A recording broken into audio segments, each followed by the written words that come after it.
What role did film or visual storytelling play in shaping your musical voice? Um, I think for me also because I've been always a very visual person, so I didn't do a lot of reading when I was little. I used to actually watch a lot of movies, so I've always been very linked to listening to music through movies, and I think that actually combining image and sound brings additional possibilities by actually having a counterpoint of image and sound and it's more explicit what the music has to tell. So yeah, it's a kind of a medium. I like the one that I like the most. Thank you. Carlos, who were your biggest influences musically and physiologically? Well, musically, I think in my early years, probably it was all Spanish music from the 80s. Things like Manolo García, El Último de la Fila. It was the first band. I think it's the first concert I ever attended when I was 6 years old, I think, in Valencia when we were on a beach holiday. And I think I still remember that concert. And since then, Manolo García and El Último de la Fila has been always my favorite band of Spanish music. If we go into more classical music, I think Bach is my favorite composer, and that's probably because a lot of the violin and cello partitas and sonatas from Bach are actually played in the classical guitar, so they have become like staples in classical guitar, and I really love his music.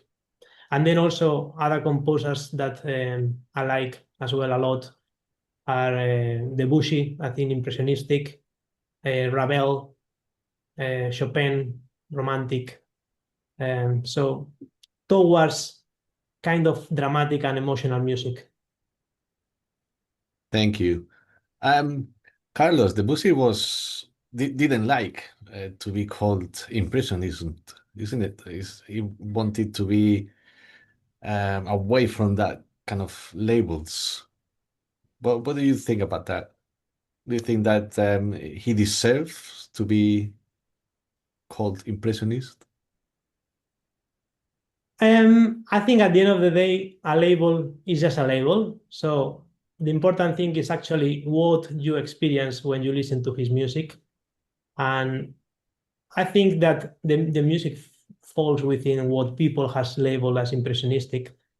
But yeah, I think it's just a label at the end of the day. Yeah, I agree with that.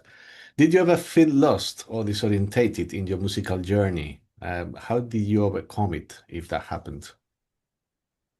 Yes, I think many times, especially at the beginning when you start writing music, it can be quite mentally draining, composing music, frustrating when you don't get anything that you really like.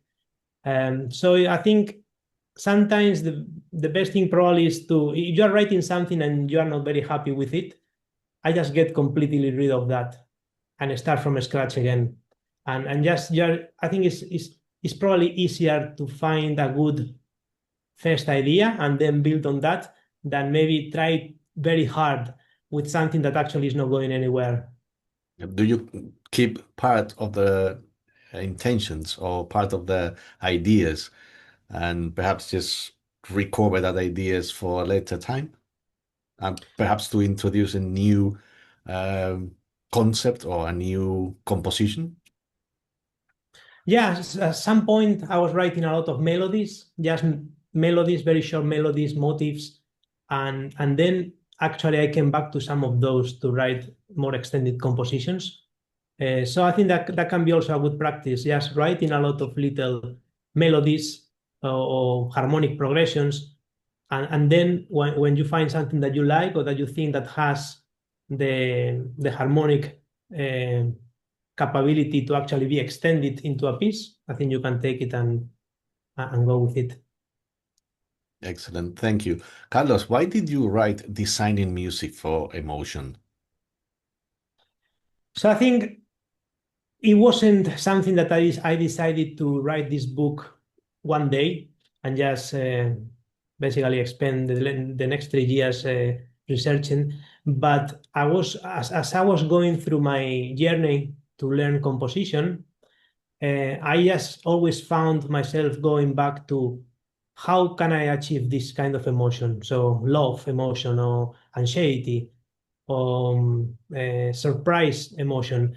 So and then I felt quite lost because basically I had to go and just start searching for scores of people trying to understand, analyze the music, so that I could actually create something that could trigger those kind of emotions.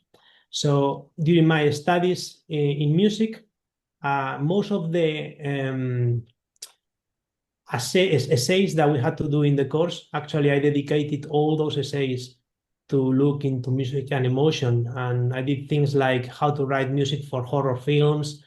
And then basically what I did at the end is that combining all that, I thought that there was enough information to start writing a book. um, I was trying basically to write the book I would like to have had at the beginning of my journey to actually accelerate the journey of learning to write music that is emotional. And to be honest, I couldn't find many books that helped me with that. And I also found gaps in this area within the actual university curricula.